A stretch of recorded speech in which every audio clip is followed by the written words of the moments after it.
All right, excellent. Oh, you gotta love technical issues. When everything was working fine right before I started the stream, then this shit starts. But, anyways, everybody, welcome to a post Halloween live watch along and commentary with, in my opinion, still the best Halloween sequel, and that's Halloween 2 from 1981, directed by Rick Rosenthal and also written by John Carpenter and Deborah Hill. A movie that John Carpenter has kind of disowned. Um, from his perspective, I mean, I guess I get it, but I still don't think it's a bad movie. It's not as good as the original, but I still think it is a absolute banger of a sequel. And like I said before, in my opinion, it's still the best sequel out of any of the Halloween movies thus far. But we'll allow for more people to jump into the chat here before we get started.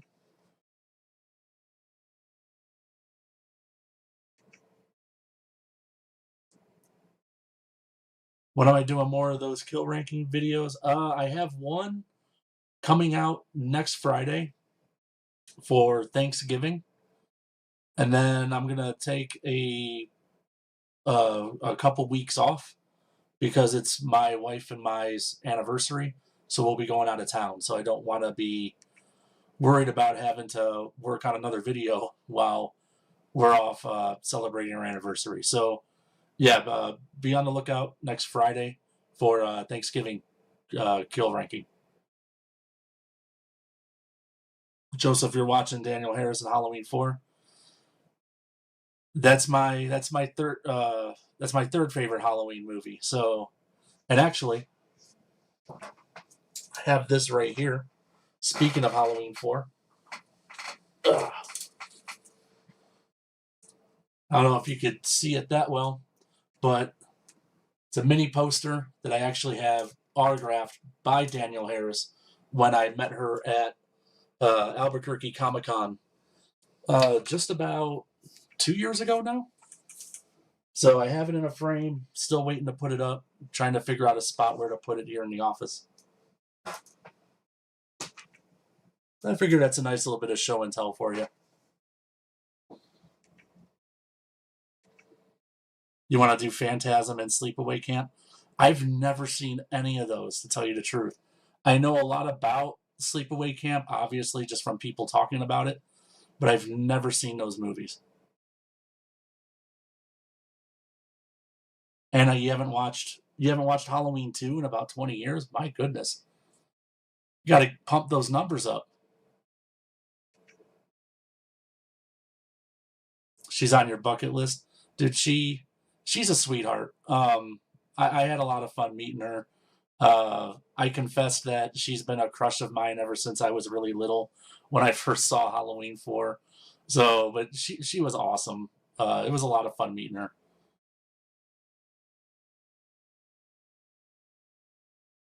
Don't discuss part 3. Oh no, Mike, we're going to be doing part 3 eventually. So strap in, buddy. Just strap in. Silver Shamrock's coming eventually. Dude, no, I haven't watched Sleepaway Camp with you. Quit making up lies.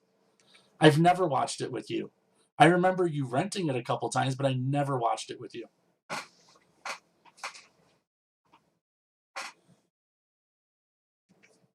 But anyways, how this live watch along and commentary is going to go. Obviously, I can't play the movie on the screen here because I'll get hit with a copyright and I'll get the stream yanked off of YouTube. That happened to me before during Black Christmas. It was not fun. So, what the game plan is, what you all need to do, if you have a copy of Halloween 2 anywhere, put it in your DVD player and set the time. It should be at about 10 seconds, right after this Universal logo kind of focuses in and you can see it clearly. The timestamp is 10 seconds. So I'll give you all a few more minutes to get that set up, and then we'll get this going. And then, but yeah, so every now and then I will flash up an image on the screen for y'all to see. so that way you can see just about where we are in the movie. So that way, if it's out of sync here and there a little bit, you can kind of adjust on the fly. Charlie, you've never seen Halloween 3? I you see my buddy here, Mike, hates it. I really love Halloween 3. Even though it has nothing to do with Michael Myers or the rest of the Halloween franchise, I still really like it. I like it and appreciate it as its own thing. Um, I think it's a very underrated movie, and I'm glad it's now finally starting to have gotten its renaissance among fans that are appreciating it for what it is.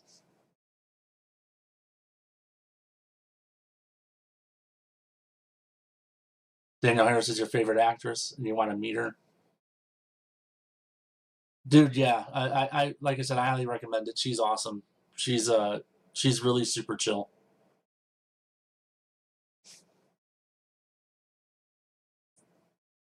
Charlie, don't listen to Mike. Oh, hey, babe, everybody. That's my wife in the chat, Christina. And yes, yes, these in the background were our magnificent pumpkins that we had carved for Halloween this year. I decided to give them one last hurrah by featuring them in the background of this stream. So yeah, uh, I did the one on the right, more traditional. I kind of fucked up on the mouth, but it's neither here or there. It still looks kind of cool. And the one on the left is the one my wife made. I helped her out a little bit, but she did the most of the work. So, and I think hers looks better.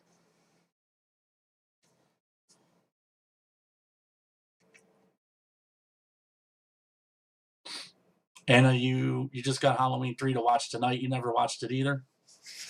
Like I said, if you go into Halloween 3 with the knowledge that it has nothing to do with Michael Myers and you just try to watch it for just as a movie it is, like just as its own thing, I think you'll really enjoy it. But if you're going in expecting any sort of ties to the rest of the Halloween franchise, you're going to be disappointed.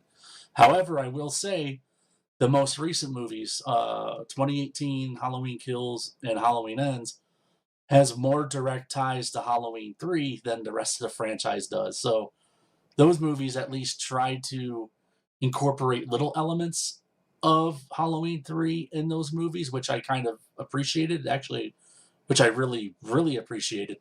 But uh, but yeah, the rest of the franchise just ignores it like it never happened. Do I like Halloween 2? Oh, the original Halloween 2? Fuck yeah. It's my favorite sequel. Charlie, you haven't bothered with Halloween 3 because you knew from a young age. Didn't have Michael in it. Now you might give it a whirl. Like I said, I highly recommend it. And yes, if you expect it to be as it is, then I don't think you'll walk away disappointed. You don't really, Joe, you don't really like it because Michael's in it. Fair enough. A lot of people feel that way, so I understand that. Do any of us like the recent trilogy? Yeah, I think I still prefer the Thorn trilogy. If we're talking about a trilogy of films, I think I still prefer Halloween 4, 5, and 6 over the most recent movies. That's just me, and that's probably because, I'm now 40 years old. I grew up with those a lot longer than the most recent ones. Um, the most recent movies I do like. I just feel like uh, Halloween 2018 and Halloween Kills are so tied together. And then you get to Halloween Ends, which is supposed to be this sort of big conclusion to everything. And it feels like they were jamming different ideas into a 2-hour movie that it didn't belong there. It felt like that should have either been the start of a new series, like a new trilogy, or it should have been its own TV show or something like that, like a Netflix series. You know what I mean? Like a streaming thing.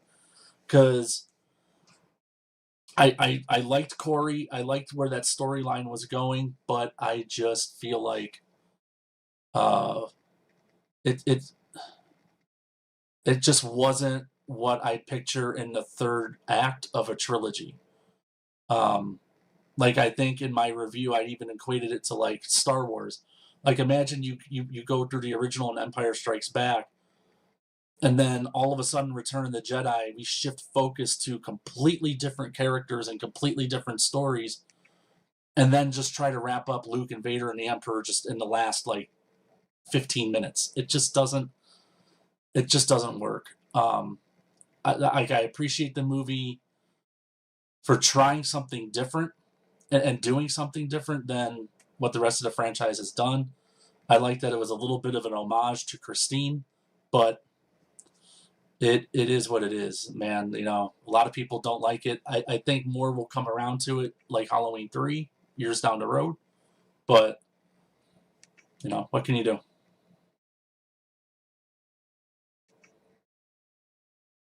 Halloween 5, Charlie, is your second favorite. I can dig it. Like people are gonna like the movies they liked in this franchise. There's nothing wrong with it. Halloween 5 has some good atmosphere going for it. My issues have always been it's just the story is kind of scattershot, and you know they introduce things like the Man in Black and the Thorn tattoo without really knowing what the hell they were going to do with it. You just subscribed, you like the stream. Well, welcome aboard, man. Glad to have you aboard. And like I said, we'll get this movie started here, and it's soon. I know I've been sitting here just rambling, answering your guys' questions. Mike, you didn't care for Michael in Training. I get it. I get it. It's a little bit of a. It's a little bit of a Friday the 13th, A New Beginning. Halloween 4 and 5s are your favorite, Joe? Is it Danielle Harris?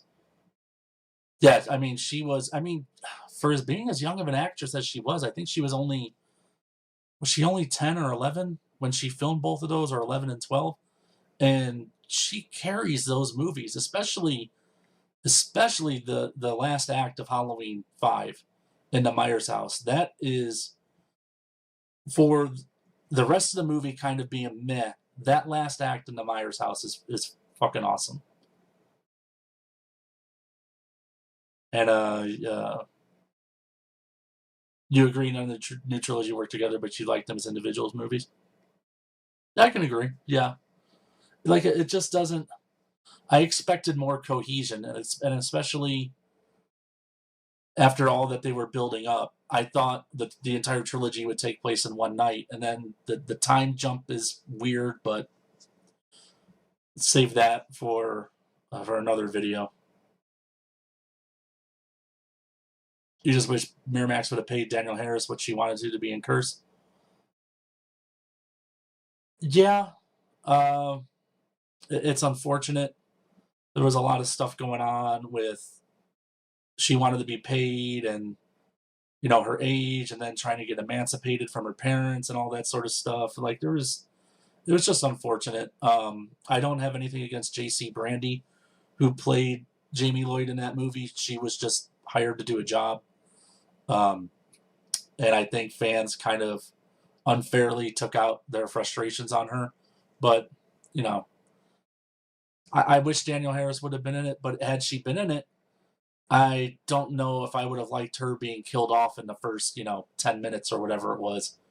Uh, I think that would have pissed me off the same way it pissed me off how they killed Rachel in part 5. Joseph, you enjoyed Halloween Ends? Good. Welcome to the club again. Like I said, I still like the movie. It's still middle of the road in the Halloween franchise for me. Um, I just there's issues with it that I felt like if they would have just nipped and tucked little things here and there, and focused on different things, and maybe introduced Corey's story in Halloween Kills, or maybe tried to stretch this out into 4 movies, I think it would have been better. I think it would have been a more streamlined trilogy. But like I said, Halloween Ends kind of feels like it was almost rewritten, if that makes sense. It felt like they were going to go one way, but then after COVID and after getting these delays, it felt like, well, now they were going to pivot and start on something else. And for better or for worse, we got the movie we got. Yeah, dude, everybody hated that Rachel died in 5. I don't mind, and let me say this: I don't mind her dying in 5. It's the way she did. It was at the service of nothing. But all right, guys, I'm done rambling at the beginning of this stream here. So I have the movie queued up here. Hopefully, everybody that's on here has the movie queued up. So again, timestamp is at 10 seconds for Halloween 2. And I am going to press play right now. Hopefully this doesn't lag too much. Mr. Sandman has just queued up. That I've ever seen. Do really like how this movie just pulled Mr. Sandman out of its ass to be almost like a secondary theme. And it's something that, who would have thought years later it would have been like, again, the secondary theme to the franchise. It's been used a few times.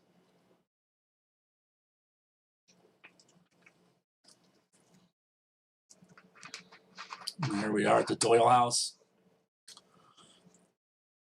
recapping the original Halloween, the ending of it.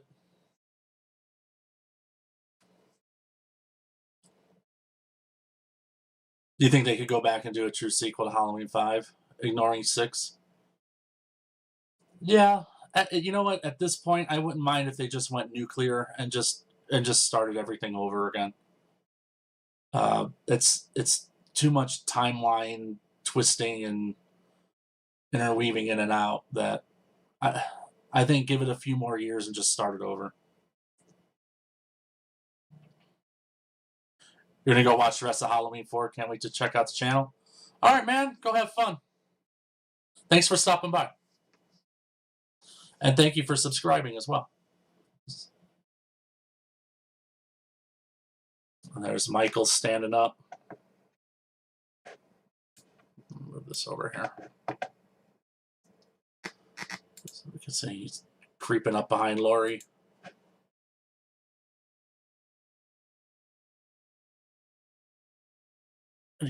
Bitch better have my money. Here comes Loomis.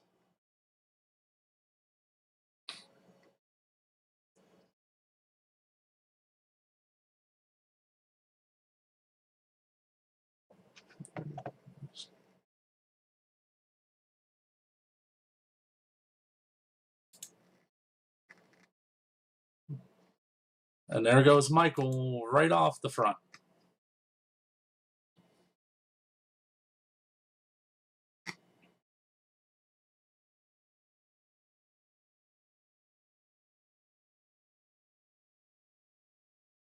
Is that the same Michael played? No, it's not. I believe, I could be wrong, but I believe that was Dick Warlock that went off the balcony.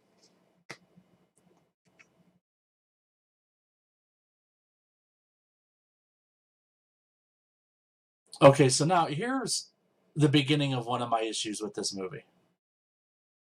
We already saw at the end of the first movie that after Loomis shoots Michael off the balcony and he disappears, Loomis kind of looks off stoically, like he almost expected it to happen.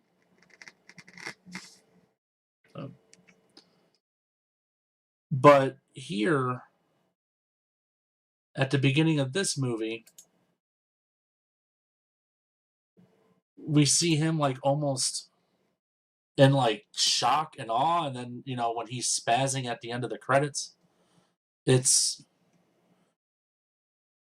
is like when Loomis kind of starts losing his mind, and I don't know if I like that or not. It definitely stays consistent with the rest of the series, but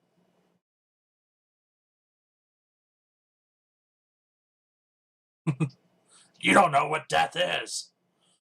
Now I'm gonna jog walk away.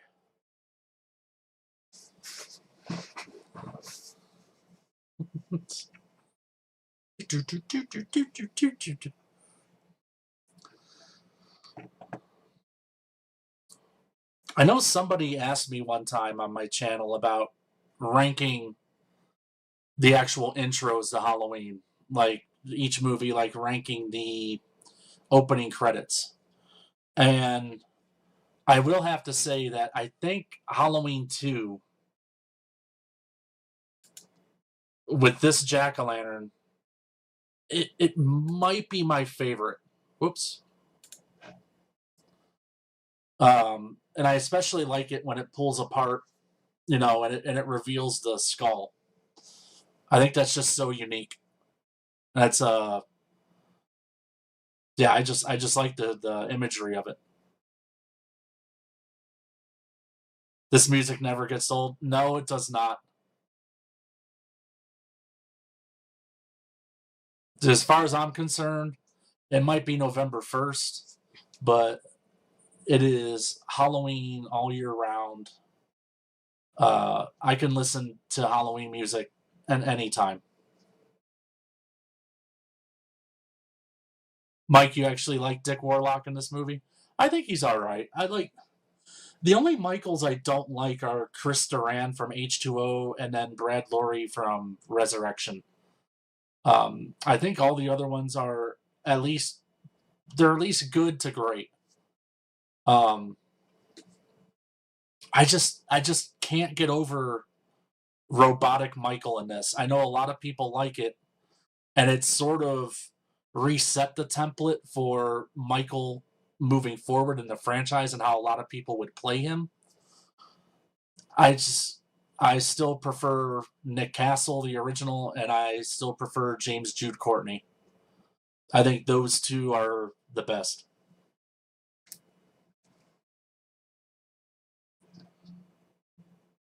And there it is, the skull. Love it.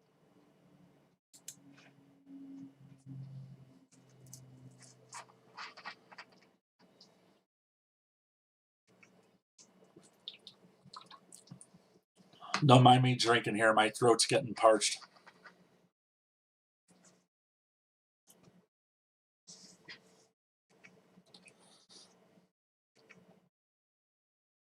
Part four was good too. Yeah. Are you talking about the movie itself or Michael? Or both?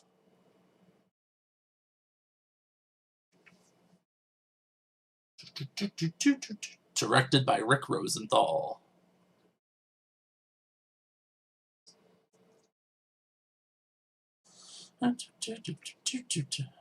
And here we open up Michael's POV, walking through the backyards.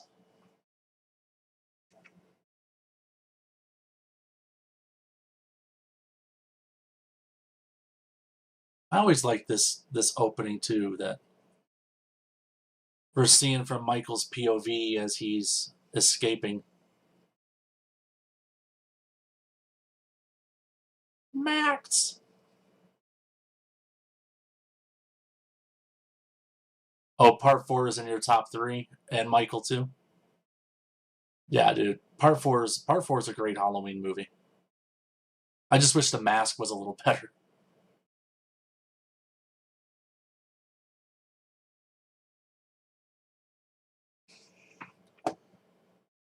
I shot him 6 times.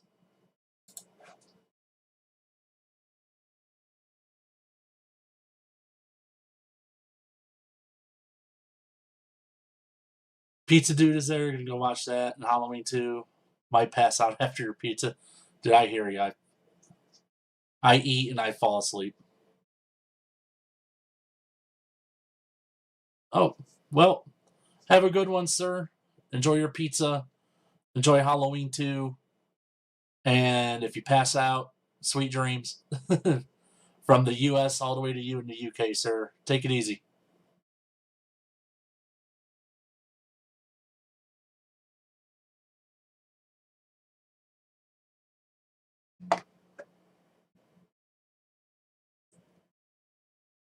Always loved the inclusion of Night of Living Dead in the intro to this.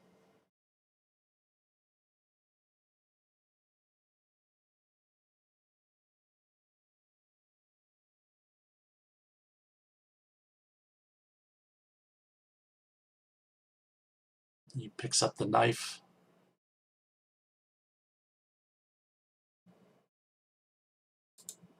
Always loved this shot. I just love the way that's all set up. And look, it's Charlie sleeping in the chair. I mean to get you, Barbara. You're ignorant. Oh wow, Mike. I've my brain. I can't know, or I didn't know if I acknowledged that before, but I didn't know part 2 was your favorite for Halloween.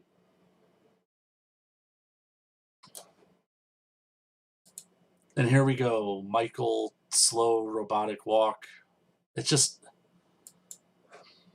something about it. I just can't. I don't know.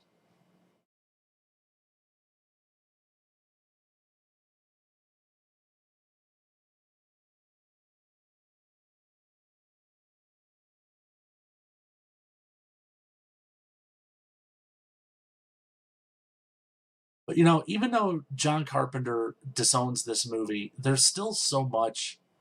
It's still it still feels so directly tied to the original. Like it feels like an extension.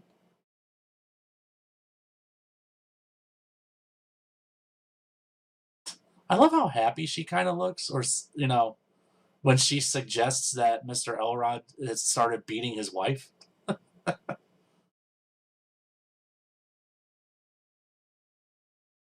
Oh, it's creepier for you when he walks the way he does.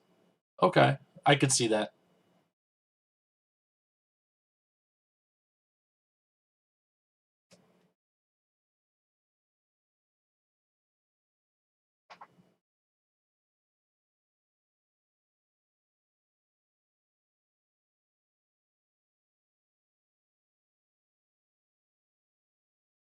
There's Michael creeping in.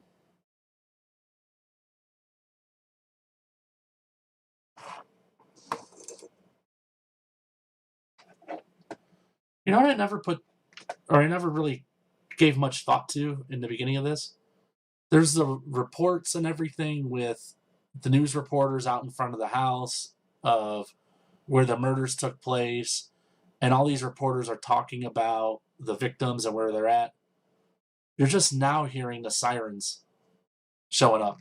The reporters showed up before the fucking police did.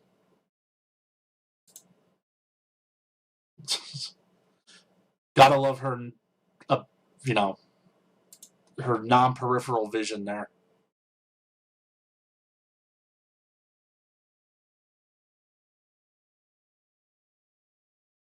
The way he walks around reminds you Part 7 Jason. I mean, I could see that from your perspective. I think Jason has more just natural movement. He doesn't feel so robotic. Like when you watch Dick Warlock walk in this, everything is like stiff. The head, shoulders, arms. There's very little sway. Um, and not saying that Michael needs to be like a fucking cartoon walking around, but the way Castle moved, it was so simple. It was just he wasn't given much direction other than just to walk. But there's something about how his body moves, but his head stays still that I find creepy.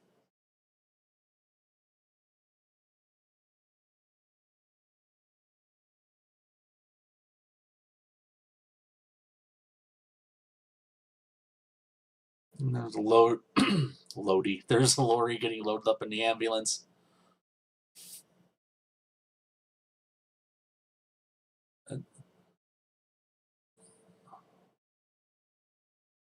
And there's Bud, who looks a lot like Ken Shamrock.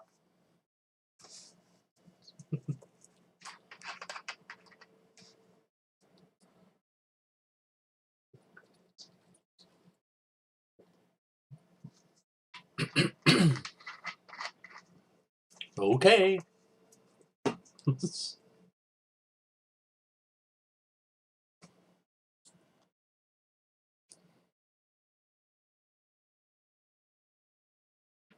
And already off the bat, too, the soundtrack to this movie.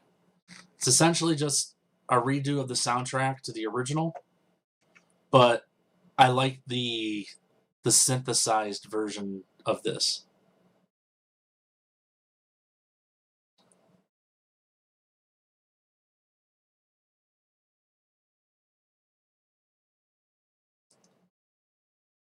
That's why you like 1 and 2. Because at the same time, both of those two that played Mike, I think they're very identical.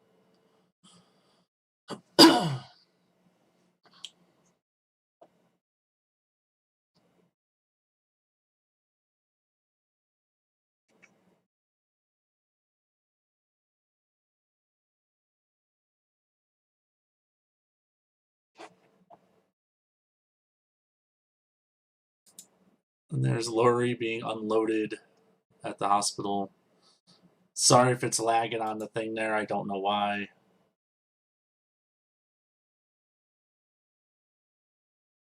It wasn't doing that with the last time we watched the original Halloween and Friday the 13th, so I don't know why it's doing it now, but whatever.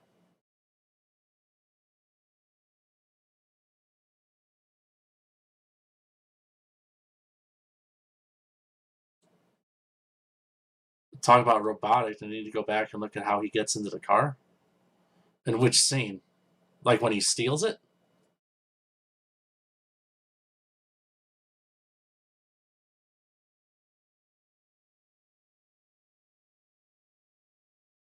If it's when he steals it, I don't know when. I don't know how you call that robotic. He kind of like runs and jumps on top of the car.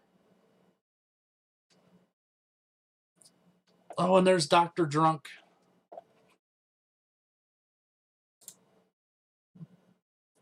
Surprised they even let him around a needle.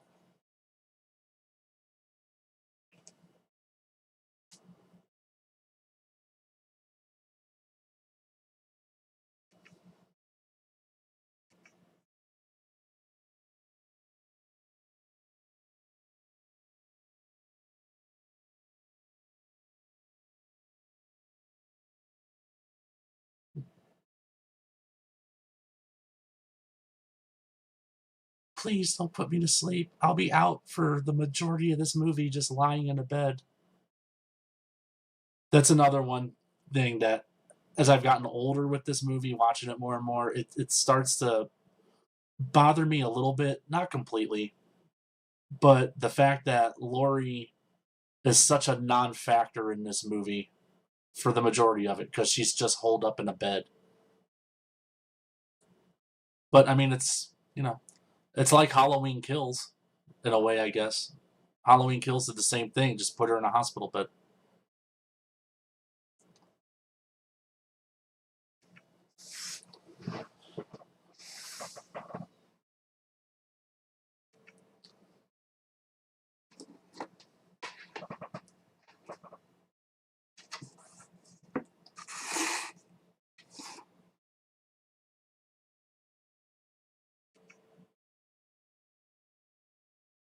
Oh, like the scene where he opens up the door when he's following Tommy?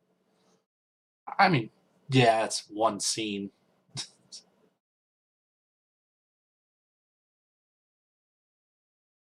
I think the other obvious one is when he sits up at the end. That's a little bit more robotic, but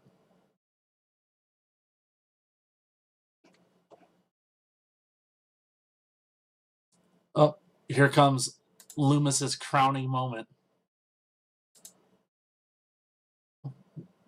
when he more or less is responsible for the death of an innocent person. It almost sounds like he says, "Get back, you pigs," as he's yelling at the kids.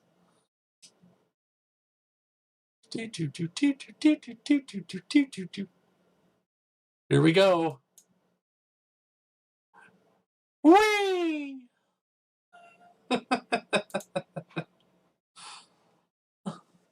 Oh messed up in the head, but I laugh. It's so unintentionally funny.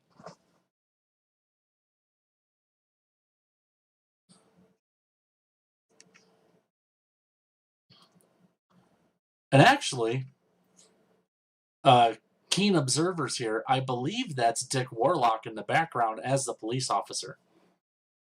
So he has dual roles in this movie.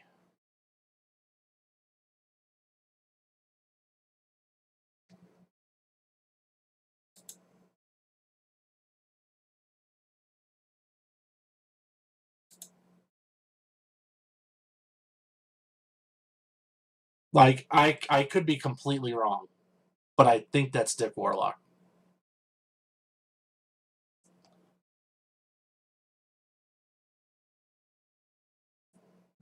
Oh yeah, when he's driving around in the station wagon.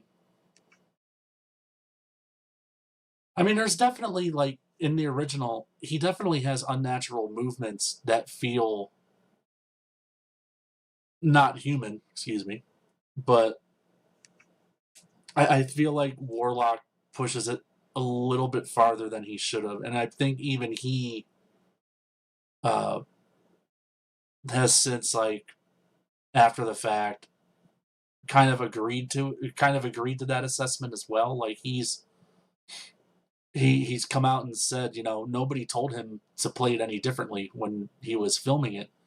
And had he actually known, he probably would have played it a little bit more like how Nick Castle did the original, but he was doing his own thing and nobody said anything, so it stuck.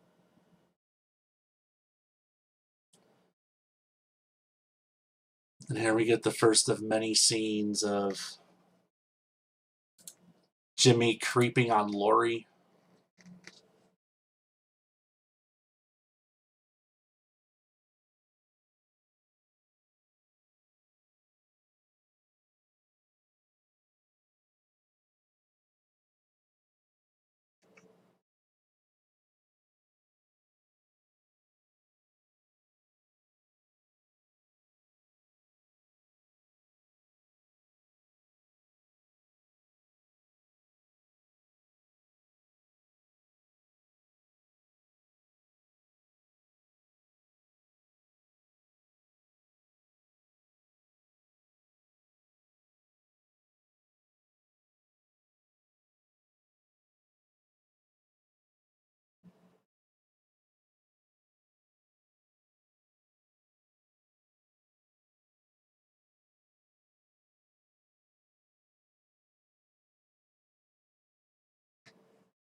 Now we flash back to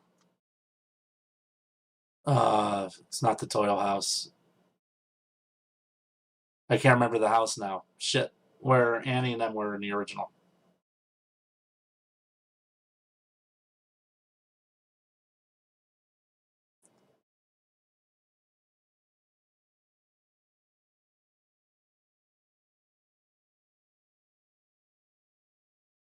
Boy, Bud and Jimmy get there fast.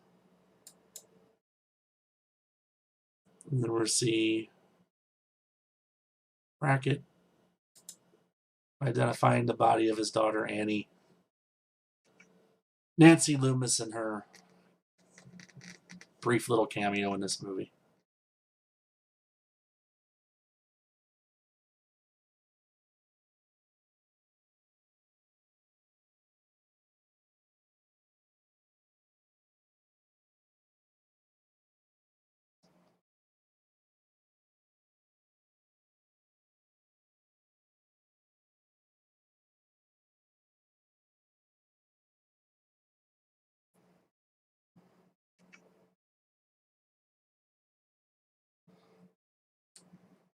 And with that, Charles Cyphers, aka Sheriff Lee Brackett, is out of this movie and out of the franchise until Halloween Kills.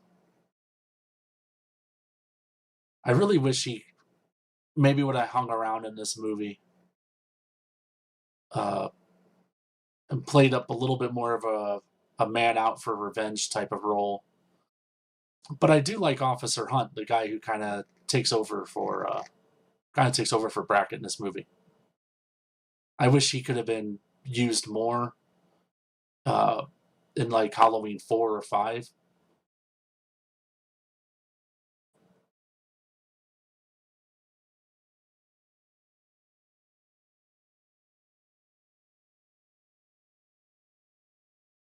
Speaking of Jimmy, did they ever say how he died? Uh, According to everything I've seen, he doesn't die.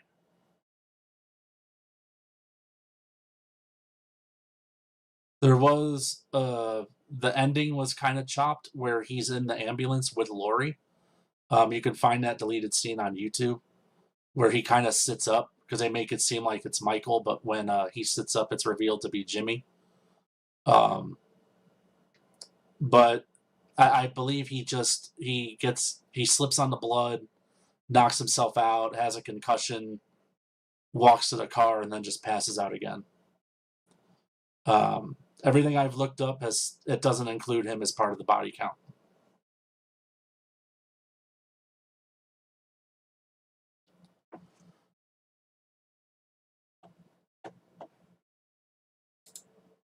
There's Nurse Karen, our introduction to her.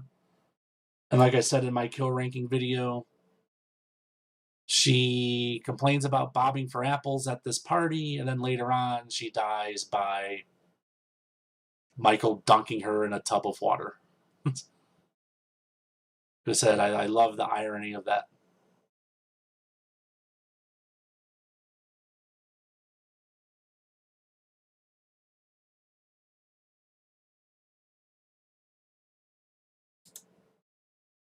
Oh, and that's how Michael finds out where Lori's at.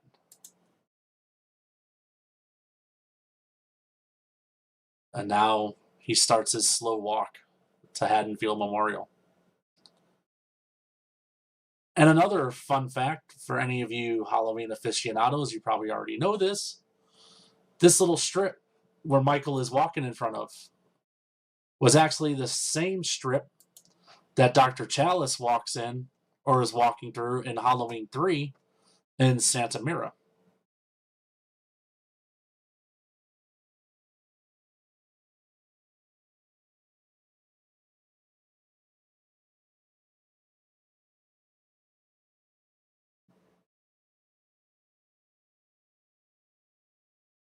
I'm pretty confident in that. Now I'm second guessing myself, but I'm pretty confident it's the same strip.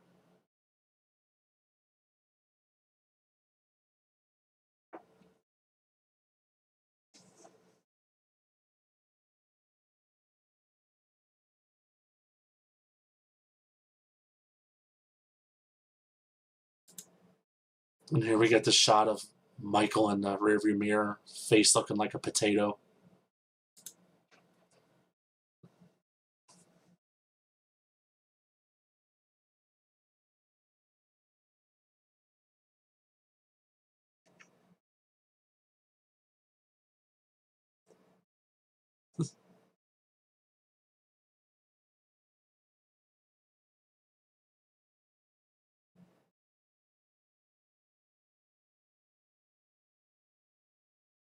You just made yourself some tea and toast, so we didn't miss too much. Well, if you've had it going, we are now at where Michael is going to be shown entering in the hospital because this fat security guard's not doing his job and watching the monitors. But being a security guard myself, I know how boring it could be when nothing happens. So I get it, but it's like he only has what 5 screens to watch. He can't just keep his eye on any one of those.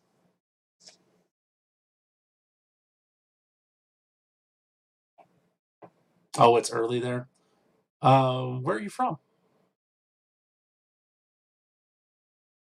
I can't remember if you said where you were from before.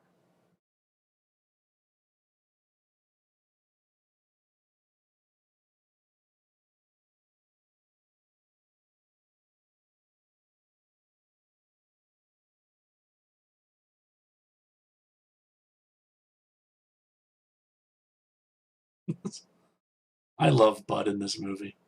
Julie's full of shit.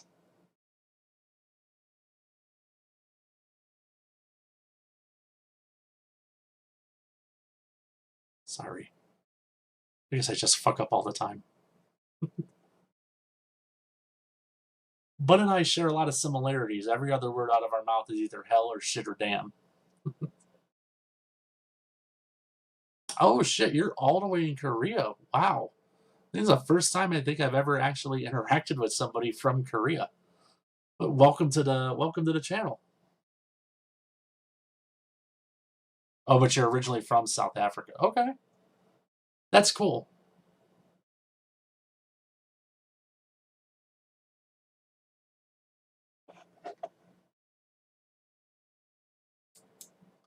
Amazing Grace. Come sit on my face.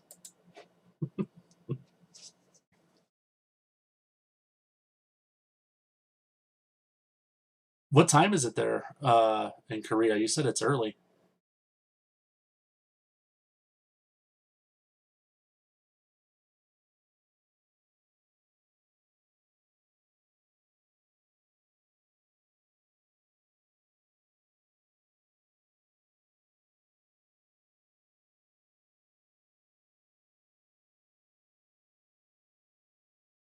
And over there in Korea and even South Africa, do they celebrate Halloween? 9 a.m. Current time here, where I live in Albuquerque, New Mexico, is just about 6 o'clock. 6 o'clock in the evening. So that is a 9-hour time difference. That's crazy. But yeah, do they celebrate Halloween in Korea and South Africa? It kind of feels like it's strictly an American thing because even though it has Celtic origins, I don't even know if they celebrate it in the UK. I could be wrong, but it seems like something that's like an American thing.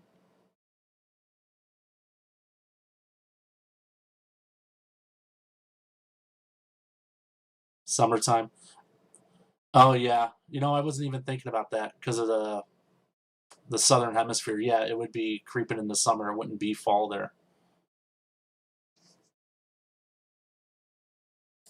And if you look really closely, you can see Michael right in that back window.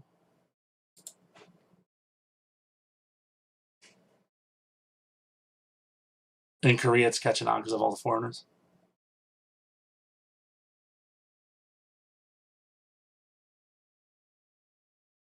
Yeah, it's a fun holiday. Uh, it's my favorite holiday, and I know everybody is out to be like it's the devil's holiday and stuff. Like, nah, it's really not.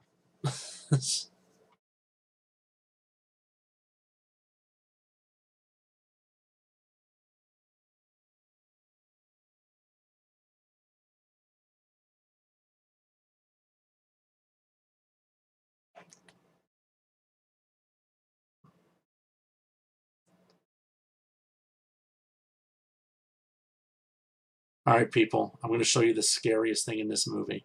You ready? It's Jamie Lee Curtis's wig.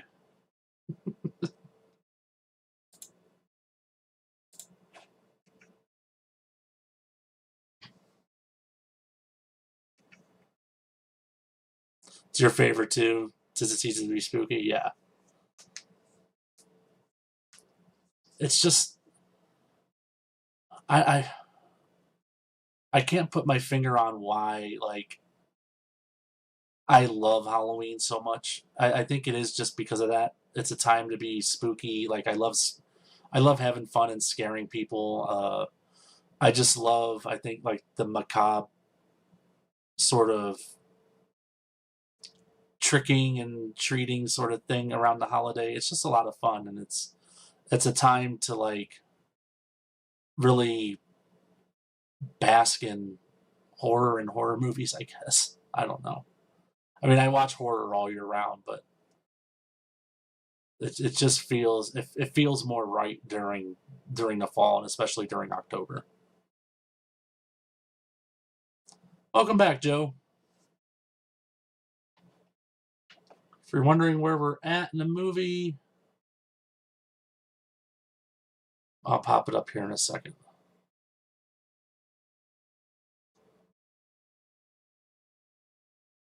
Nurse Elves has just said that the phones are out.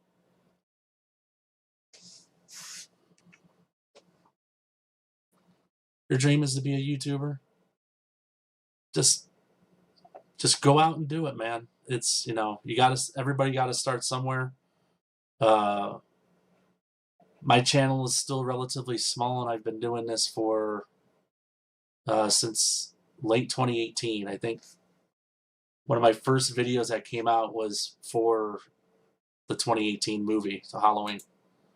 And that's where we're at right now.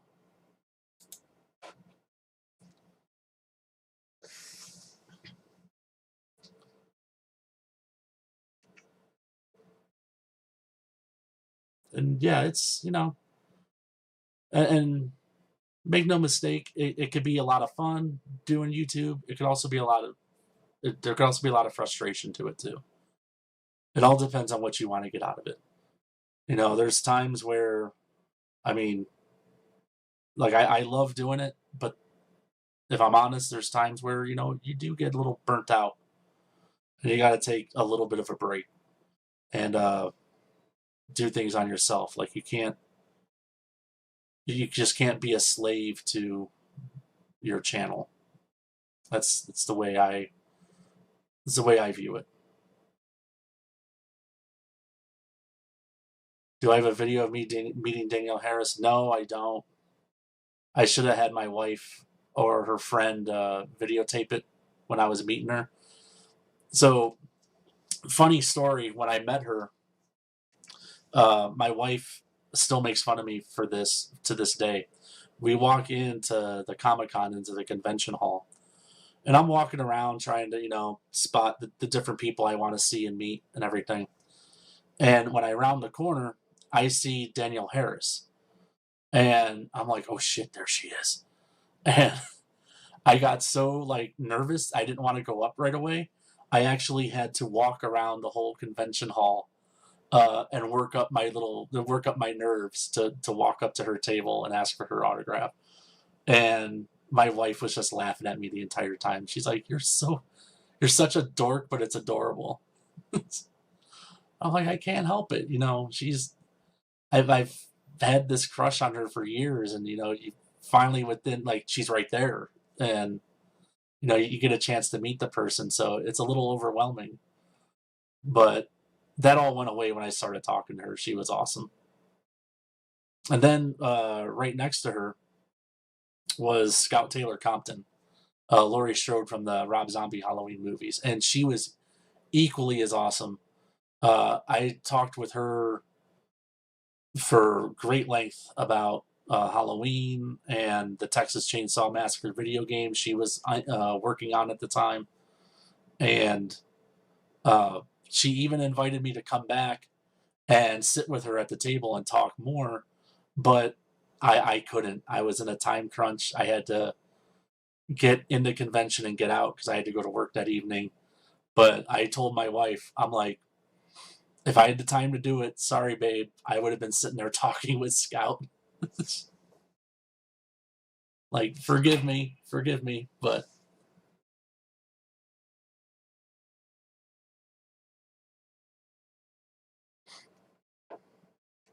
yeah, and she's another one. If you get a chance to meet Scout, she's so chill and down to earth and just awesome.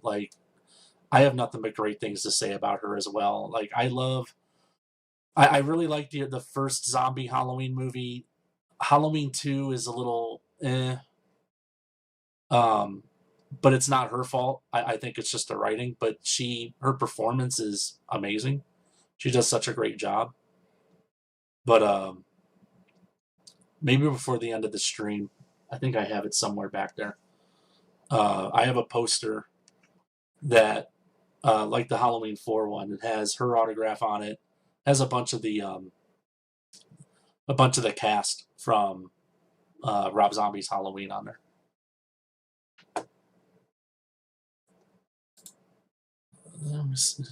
Garrett opening up the store closet. Coach Andy Reid. looking concerned.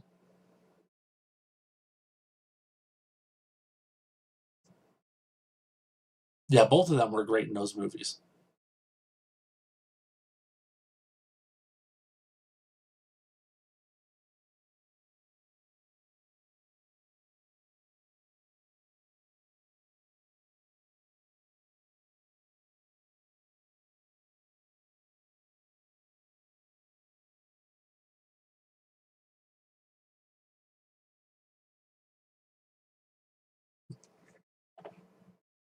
He's like, there's nobody here. I feel confident I did my job. Oops! And then this chick is. I swear she doesn't know how to work a walkie talkie. She's just brain dead. Hello? Twisting every fucking channel.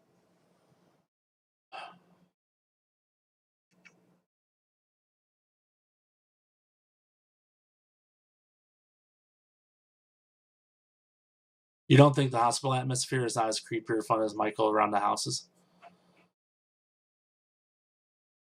See, I always thought it was, for me anyway, I always thought it was creepy. The only thing that sometimes is a little unrealistic is I feel like how this hospital feels like there's nobody there. Um and it's just empty.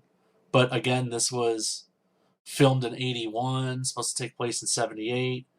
I don't know if hospitals were as busy as they are nowadays, where it feels like it's just 24/7. You have people going around doing stuff. But yeah, it's just very like deserted.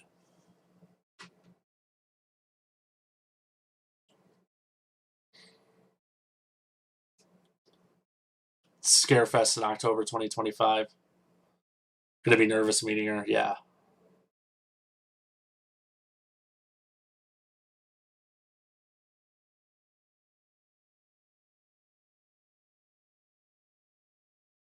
But I don't know how many of you watching know this about Halloween 2. It was originally conceived that uh, it was going to take place a few years after the original Halloween, and it was supposed to take place in an apartment building, um, like in an apartment tower, I think. And it was still going to focus on Laurie, but it was Michael stalking Laurie, I think, as she was in college or something, but living in an apartment tower complex.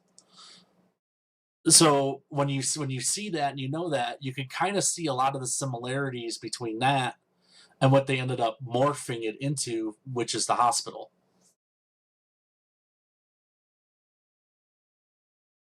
Yeah, Halloween 2 on DVD.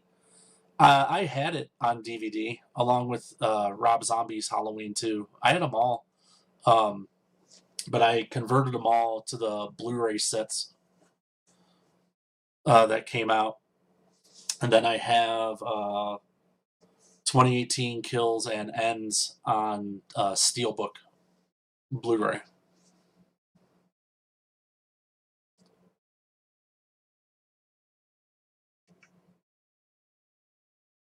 Jamie Lee Curtis and Rip Sam Loomis. Yeah.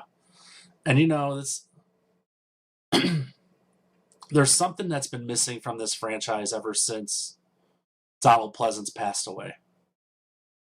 I feel like he was the conduit into Michael to give us that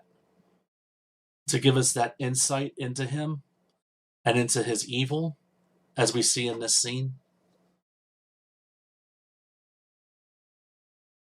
And without it, I don't know. It's just it hasn't felt the same, and I think that's why I love like these originals, like 1, 2, 4, uh, even 5 to an extent, and 6.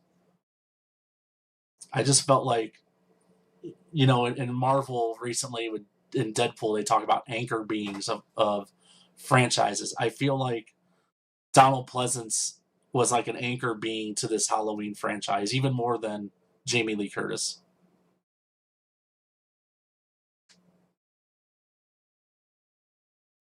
The other idea sounds more like Scream 2.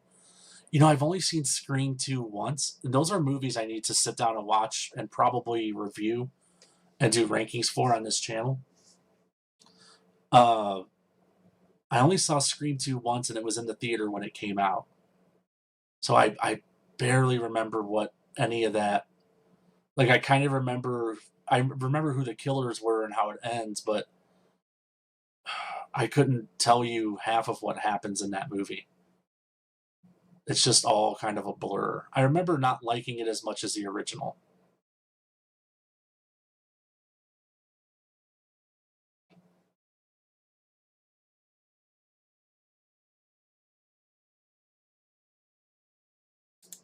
And here we get Bud sexually assaulting Karen.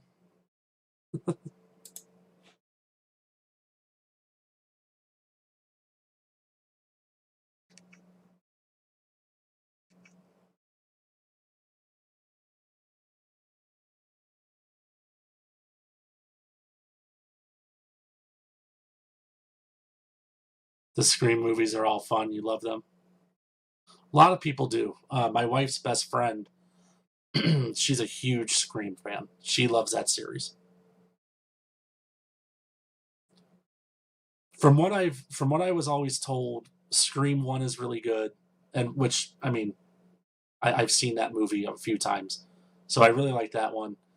Scream 2, not so much. I heard Scream 3 wasn't that good, but then I heard 4. 4 was good. 5 is kind of eh, and then this last one I heard 6 was pretty good. So it seems like it kind of ebbs and flows. It goes up and down.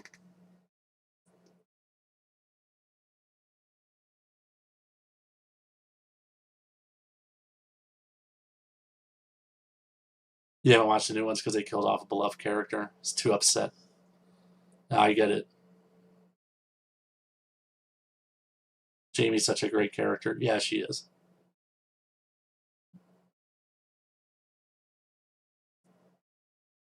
That's always rough when like an OG goes down. You don't want to see him go down. I don't mind it as long as it's in the service of something. Like nothing. There was nothing I wanted more than Jamie Lee Curtis in the original Halloween timeline to die. I felt like she needed to die for that franchise, for this franchise to move forward and break new ground.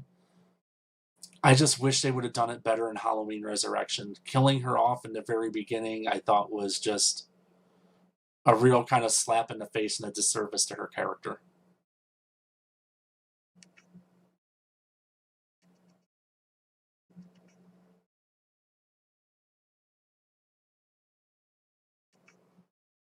Is that okay if you have a crush on Danielle Harris? Yeah. I mean, as like now, as an adult, I think if you still have one on her as an adult, but have a crush on her as a child, I think that's a little bit different, and we're not going to have that discussion here.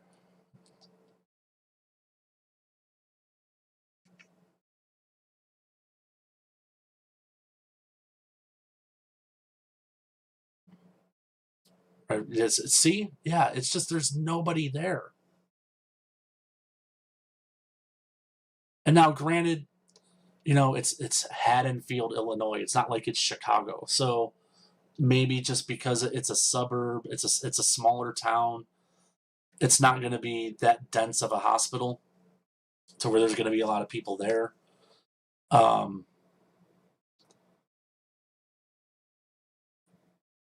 and I know it's Haddonfield Memorial Hospital. I've also heard it called a clinic. So it goes. Maybe it's just one of those things. Oh, boobs.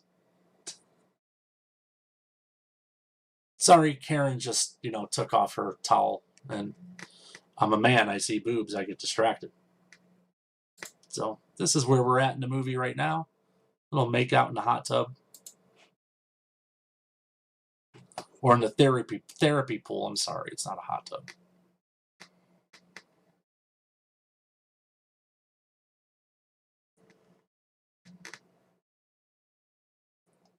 It's so dark. It works better for the atmosphere, but hospitals are always so bright. Yeah. And even then, I think they did a good job with the atmosphere in this, even though it's dark. I still think it could have worked equally as well if they had it brightly lit like hospitals are. Like Rob Zombie's Halloween 2 in the beginning, even though it was like a dream sequence, they still had it lit up like a regular hospital, and it was still kind of creepy, and it worked.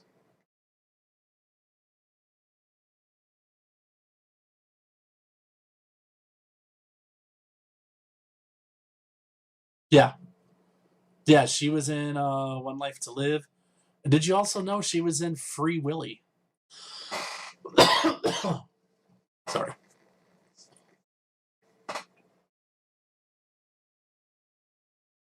I'd completely forgotten about her being in Free Willy until recently. Like, she has a brief little scene in that. You see Michael taking out Bud.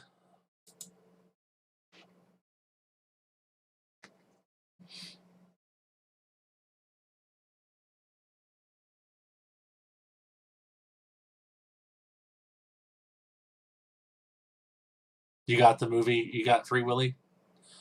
Yeah, check it out. She plays one of, I can't remember the main character's name, the boy.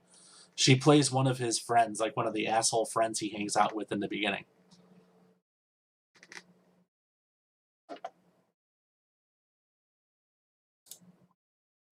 Michael creeping up on Karen. We're about to get one of the best kills in the franchise and my favorite kill of this movie.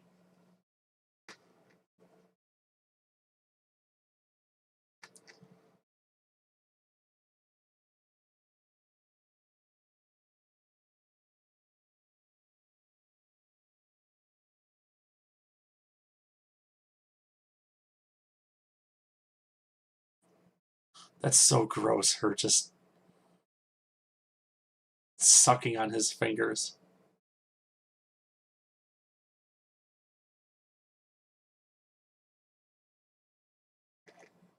And there she goes.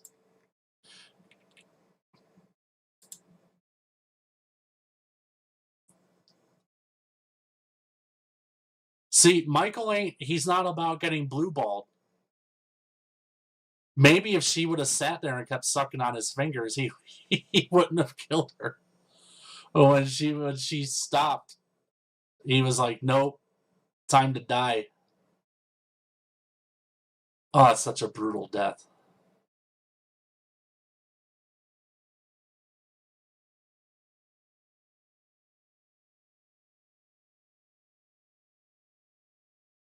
Oh, you were born in 1998?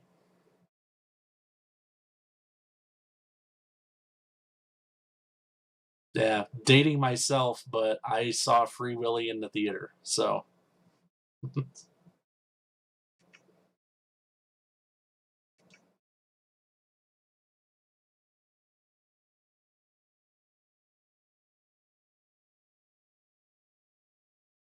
His hair is a little Donald Trumpy in this movie. Are you talking about Michael's or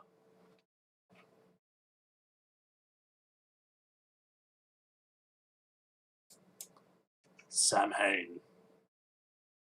Or, Samhain?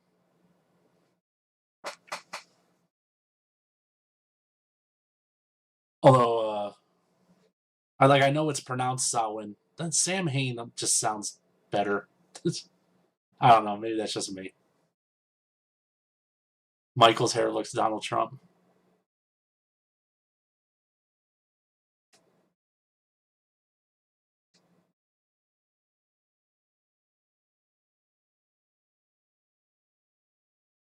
Imagine if Michael kind of talked like him. I got the best kills. Nothing against Jason or Freddy, but I just got the biggest kills.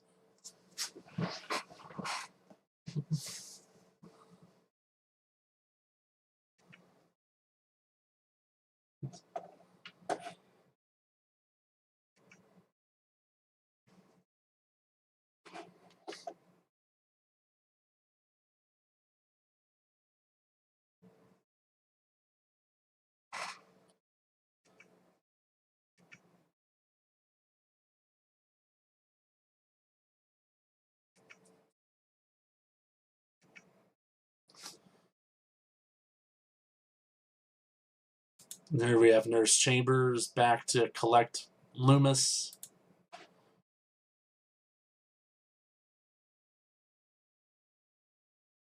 Like I said in my ranking video, she seems awfully calm and collected after all the shit she went through with Michael almost killing her in the first one,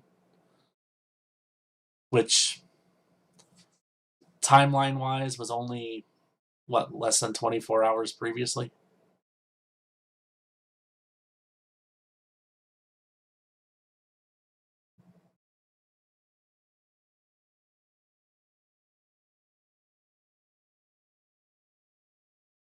And here's more of Jimmy creeping on Lori.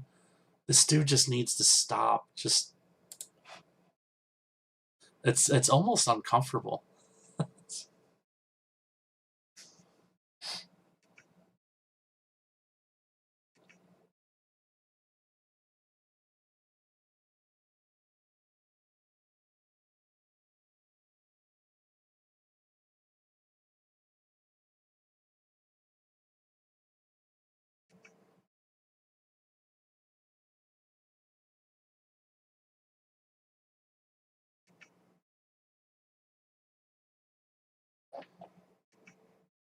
And here we get Nurse Janet trying to find Dr. Mixter, Dr. Drunk.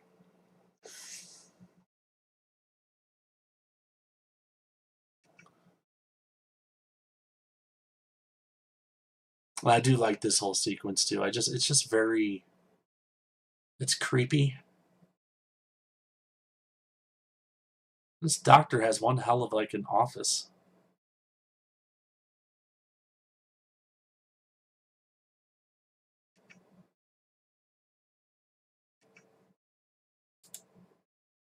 As you can see, she's finding Dr. Mixter.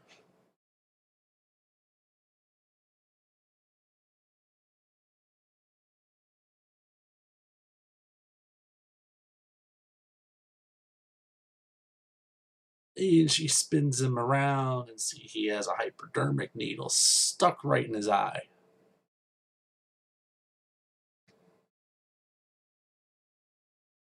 And I do love this shot too, even though it is essentially it's the same shot, same thing as the original movie. I still think it's really good and it's executed well.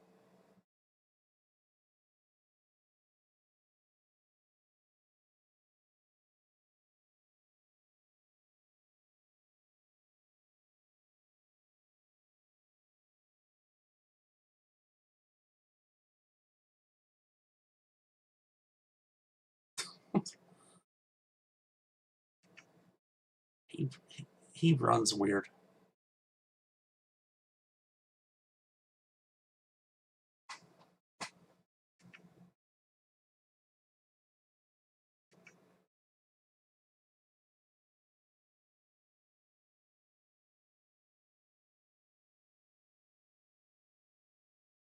And see, here's another thing that I never like trying to think about. Did Lori do this intentionally to get herself out of that room because she knew Michael was going to be coming after her?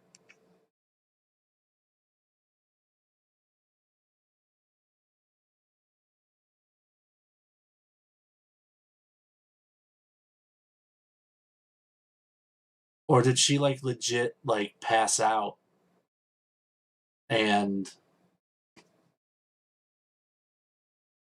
like finally came to?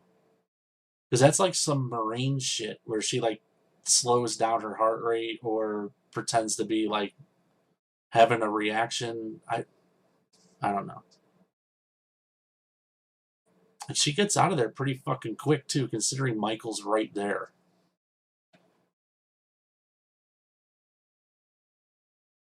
Like Nurse Janet went away and he's already in the fucking room. So I don't know how the hell she gets out of there without him seeing her.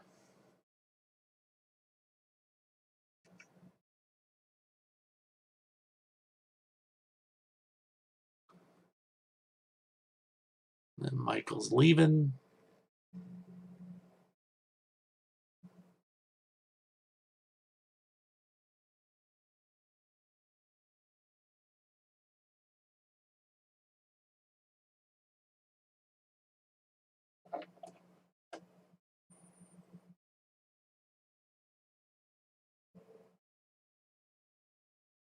Laurie, are you okay?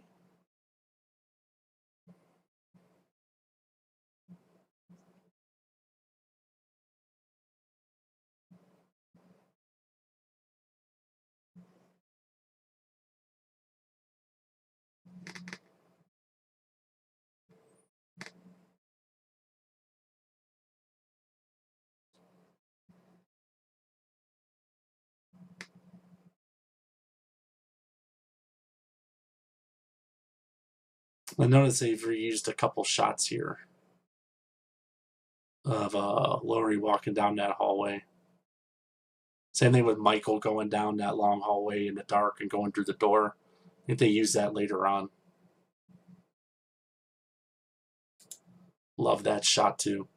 That is just a creepy ass shot.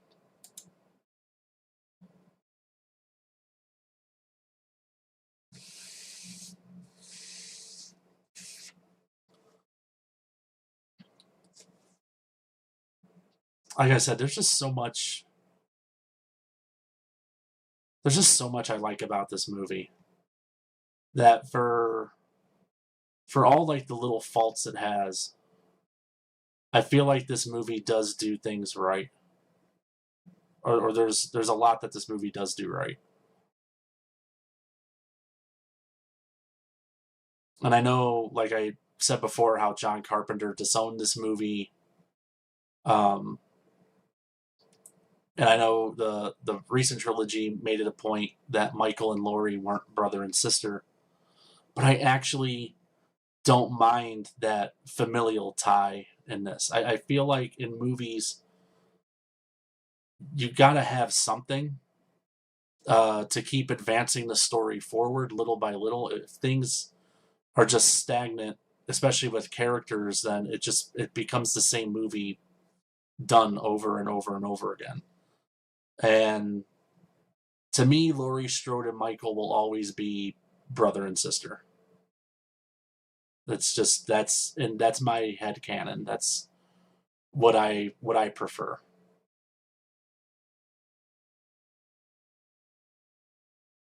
It's definitely trying to save on the electricity bills. Hey, times are tough.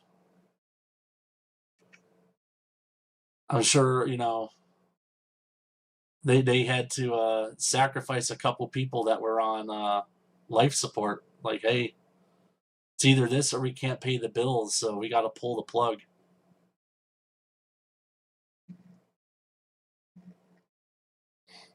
You also like the brother and sister, yeah.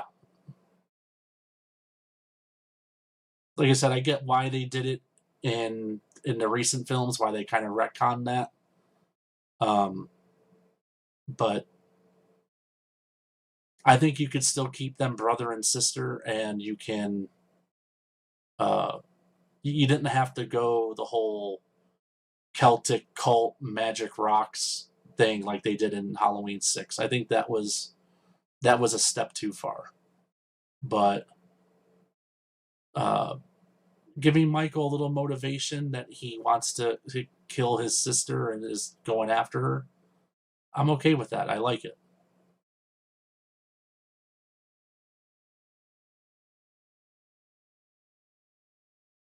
Let me see the nurse going down the hallway where Michael just ducked into a room.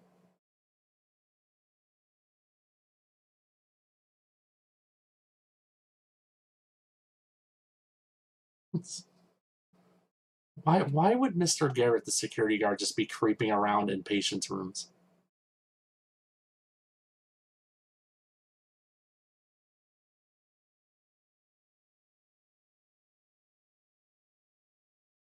He's like, we gotta find Laurie. Michael's like, yes, we do need to find Laurie.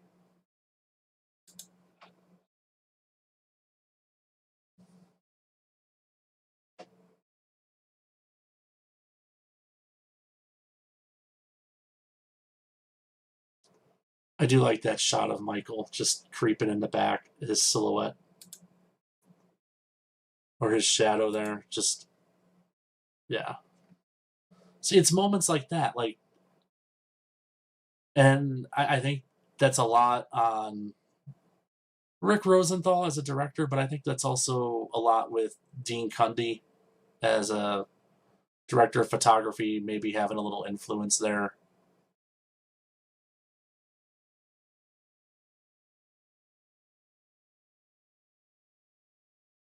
And now we get to Jimmy finding Nurse Alves dead and bleeding out. This was always the weirdest kill in this movie to me. Because, I mean, you could make the argument that she may have committed suicide.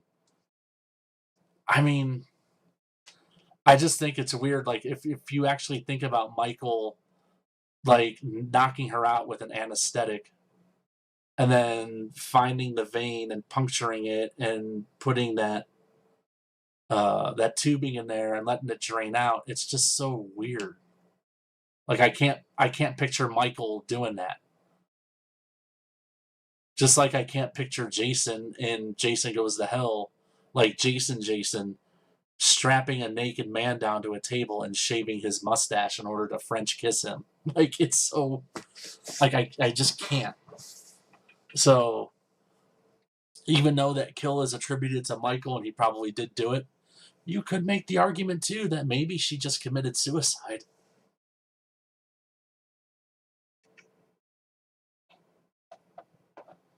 Yeah,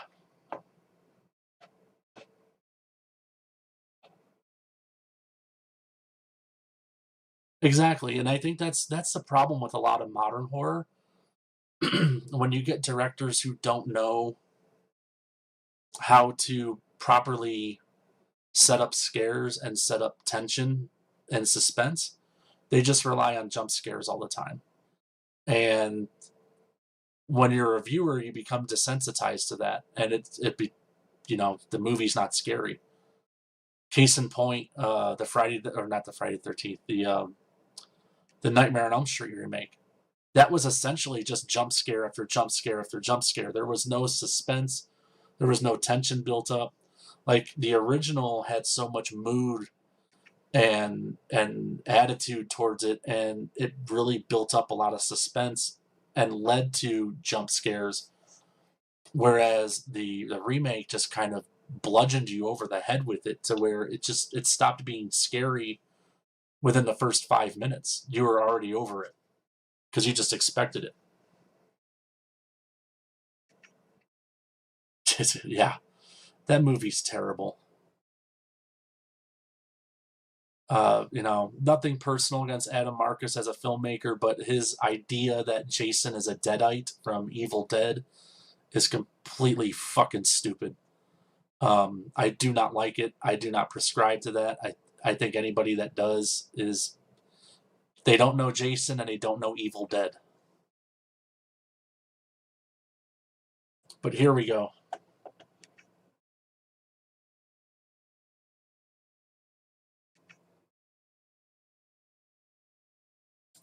Comes Michael. Surprise finger to the butt. Like that old meme says. This is such a great kill, though, too. And there go the shoes. There she goes. And now here we go. The chase begins. The third act of this movie has officially started.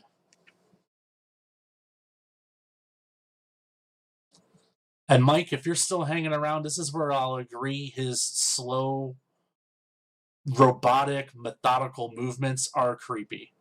Because there is something just very unrelenting about it that, like, no matter how fast you move to get away from him, he's just going to keep coming at his pace and he's going to get you. Like, he will never slow down, but you eventually will have to.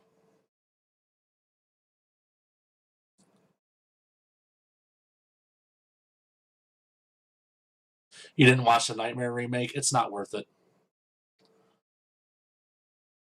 It's a pretty shit movie. Like I think the dream effects in that are okay. They're pretty good, but other than that, the movie's ass. Um, Not as bad as Freddy's Dead to me. I I I do not like Freddy's Dead at all, but that remake is just shit.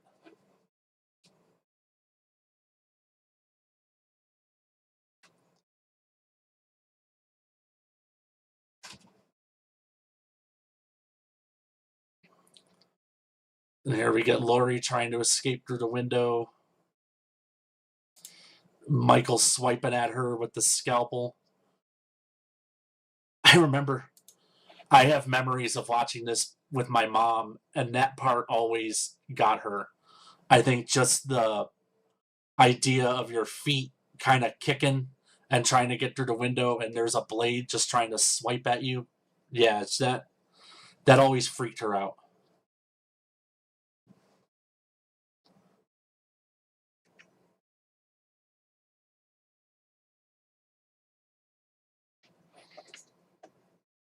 Love the music here too.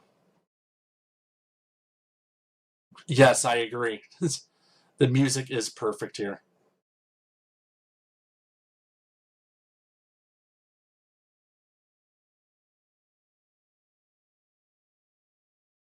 And this elevator takes like 5 years to get down just to the basement to go basically 4 floors.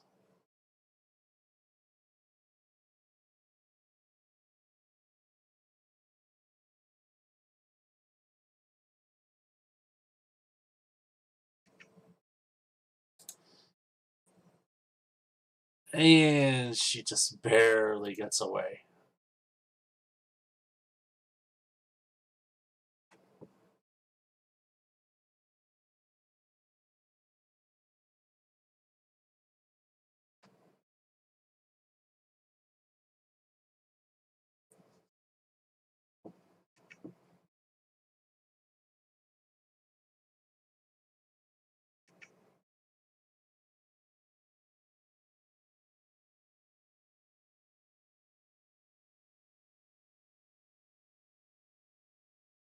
And so now Laurie, the first thing she does is get into a car and then sit there. Oh, you know what? No, I was about to criticize this and be like, why aren't you trying to leave? But I forgot she don't have the keys. And it's when Jimmy comes out, when he puts the keys in, he's the one who's trying to start.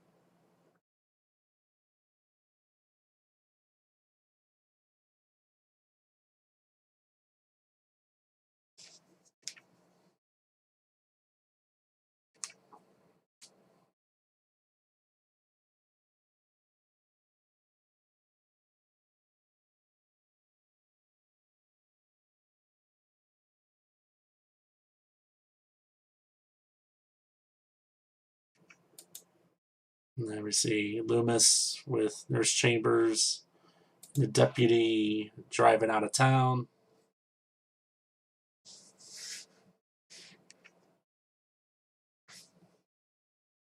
And this is where Nurse Chambers reveals info that would set the rest of the franchise in motion, and like I said, for better or for worse, bring about a plot point that would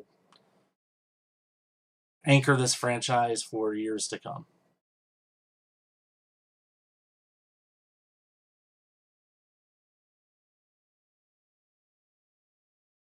I love Loomis's speech here.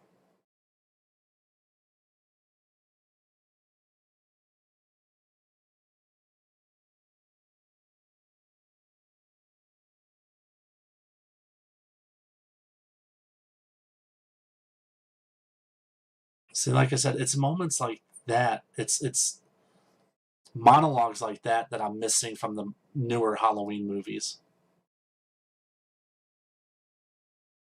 I think they had a real opportunity to have that character, um, that Doctor Sertan, I think that's his name. they had a real missed opportunity with him. He could have been that, even in a darker fashion. And there it is. She had just revealed that Lori and Michael are brother and sister.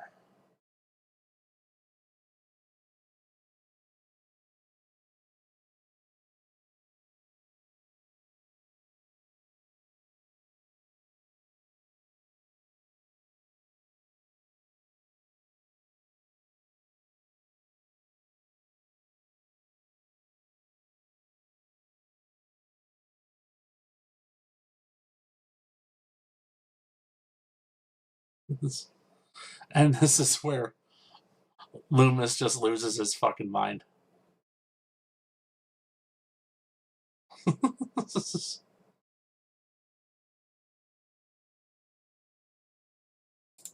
And with that, they're speeding back to the hospital.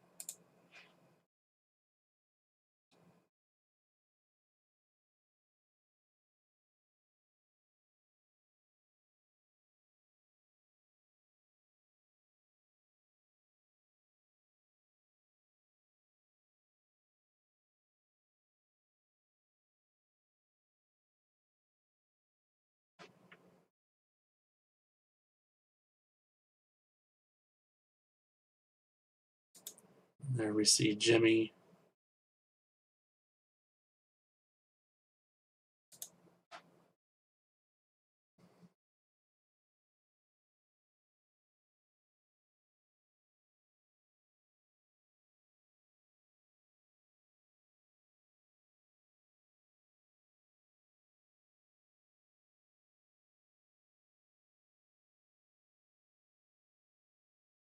And head goes down, horn blaring.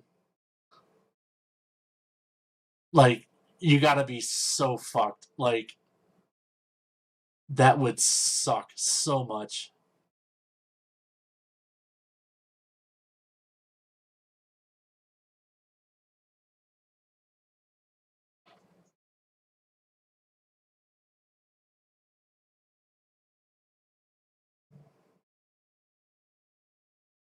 I'm even trying to see there if you can even see Jimmy breathing, and it doesn't look like it. It's hard to tell, but like I said, I still say he's not dead. Jimmy's not dead. He's just knocked out.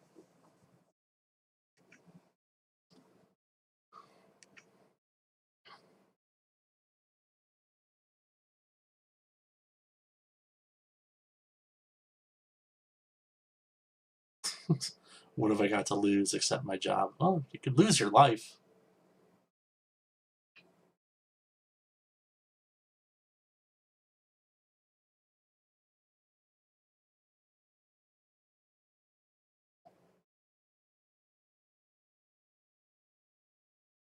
Oh, poor Lori.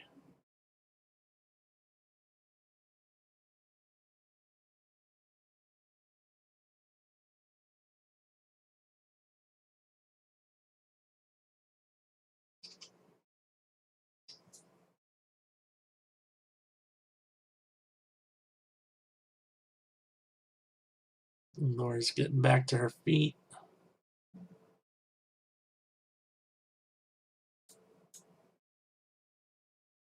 And Michael's found her.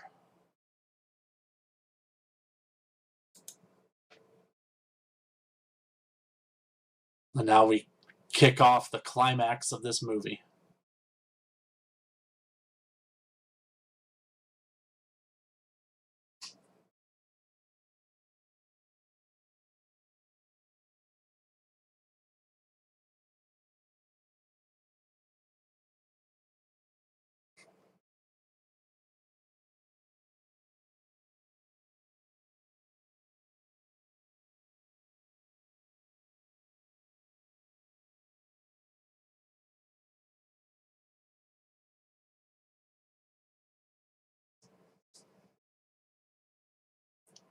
This too. Michael just straight up Terminator walking through that door. Like, he's just not going to be stopped.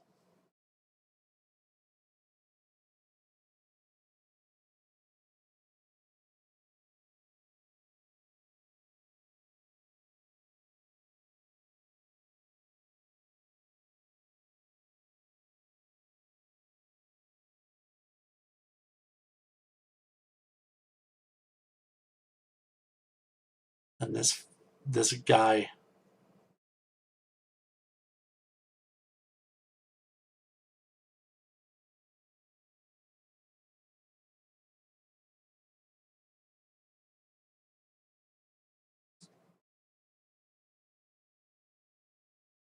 He's getting awfully close there.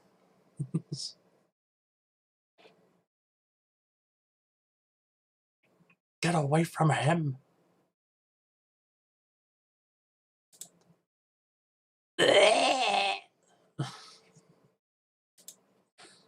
And here we go.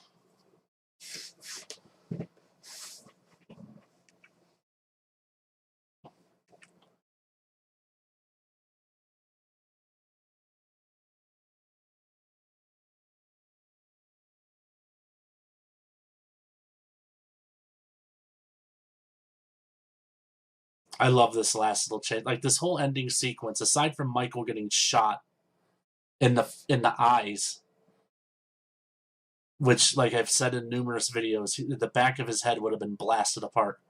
Aside from that, this whole sequence is great.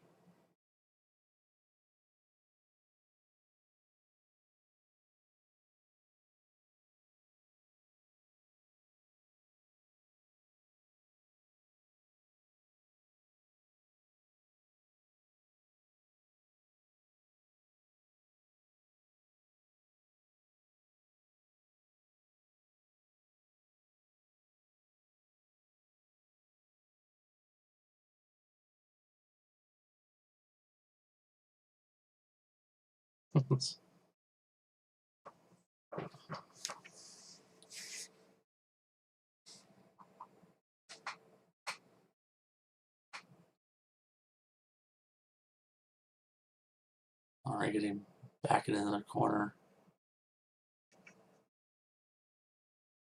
And here comes Michael.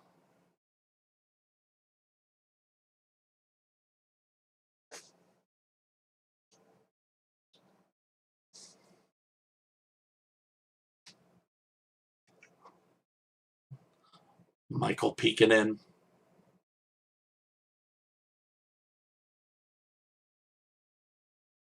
Now, if only this was the Michael Myers of Decatur,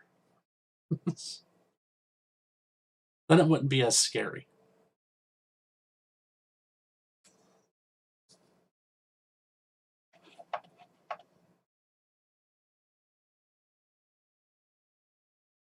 Oops. You're out of bullets, homie. Sit your old ass down. Have a sleep.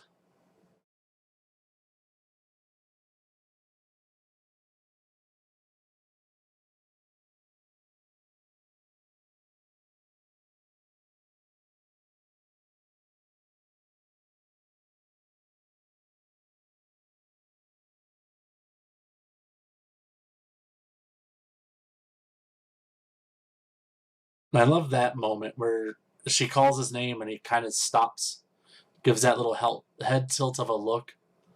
Almost like there's a little something in there, but then he just keeps going.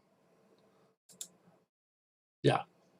His brains would be splattered across that back wall.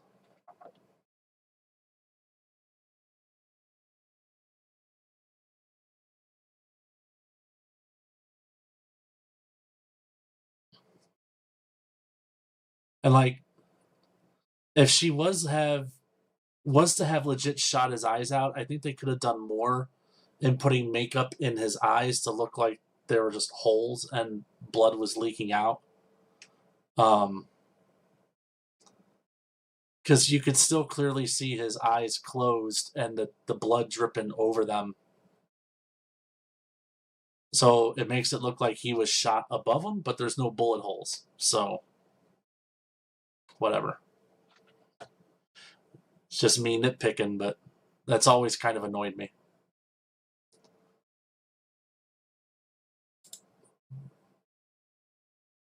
They're turning on all the gas, and Michael's just blindly swinging.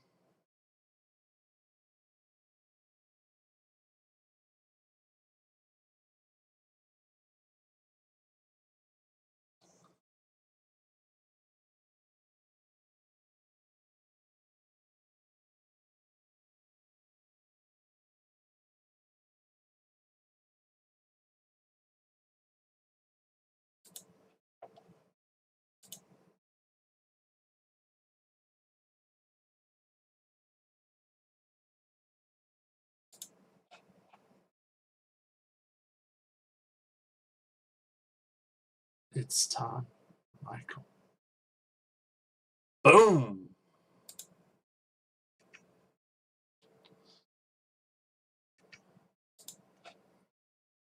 I do love the self-sacrifice there by Loomis. Like, that's the way to go out if you were going to go out.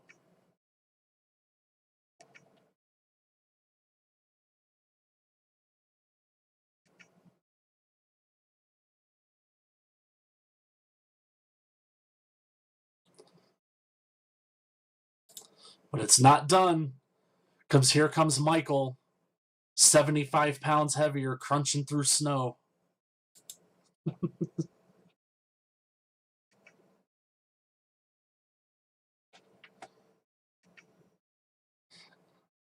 But that doesn't last long, as he is very much dead. Dead, dead, dead.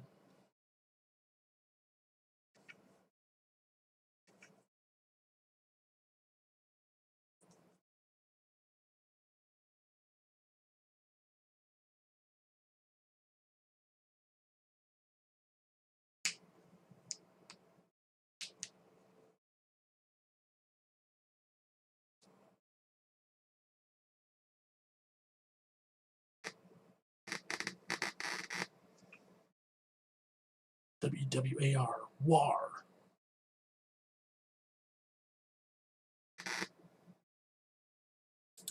And we see Lori getting loaded up into another ambulance to go to another hospital.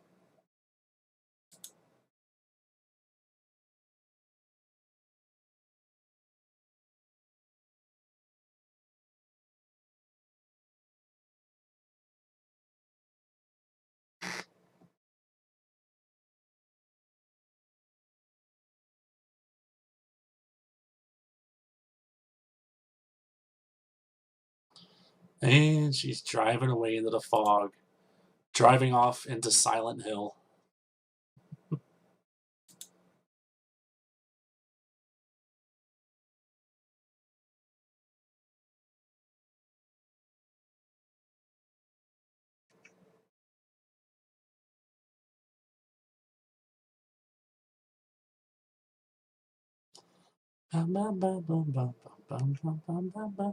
Mr. Sandman. And we end with Michael's mask still burning. And that, ladies and gentlemen, is Halloween 2 from 1981. And like I said, even though it still has its shortcomings, it is still the best sequel of the Halloween franchise, according to yours truly.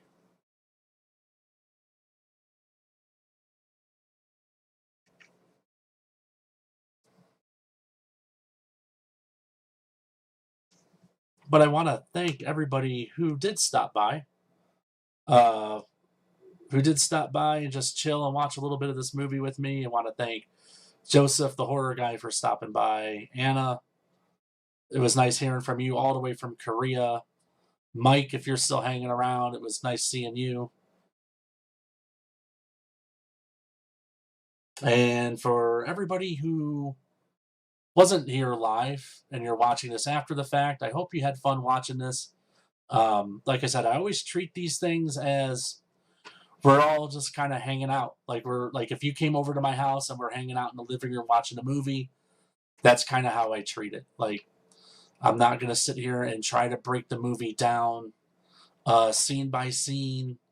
I'm not going to try to overload you with trivia about little nuances and little like things here and there. That's not the purpose of this. This purpose is for us just to chill, watch a movie, and talk and interact with you guys, which I don't really get to do a lot. So it's always nice to do these and get to interact with you guys.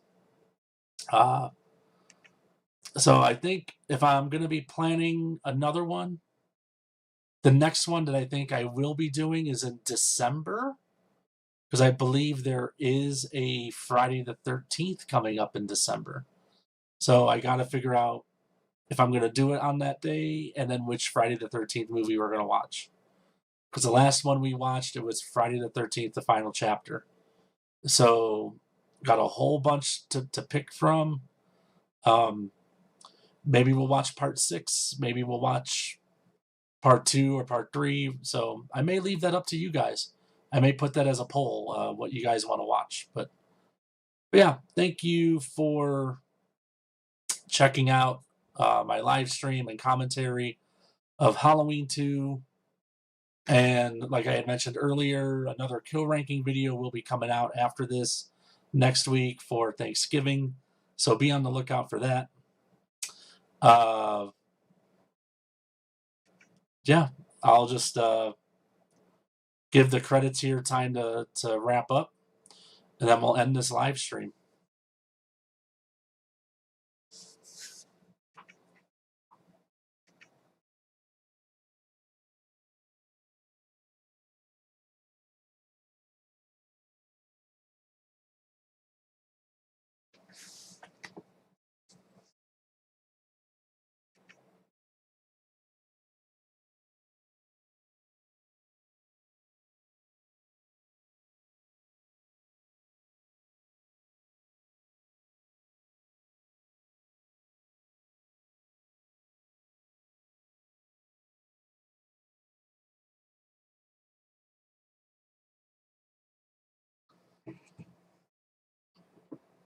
And that's it. Copyright 1981, Dino De Laurentiis Corporation, all rights reserved.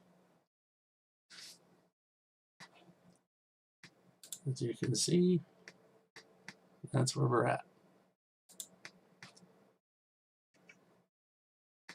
And that's a wrap for Halloween 1981. Thank you to everybody for dropping by. Thank you for everybody in the chat that has chatted with me tonight. And to everybody that is watching after the fact, hope you had fun. And I will catch you all later. Peace now, GTFO.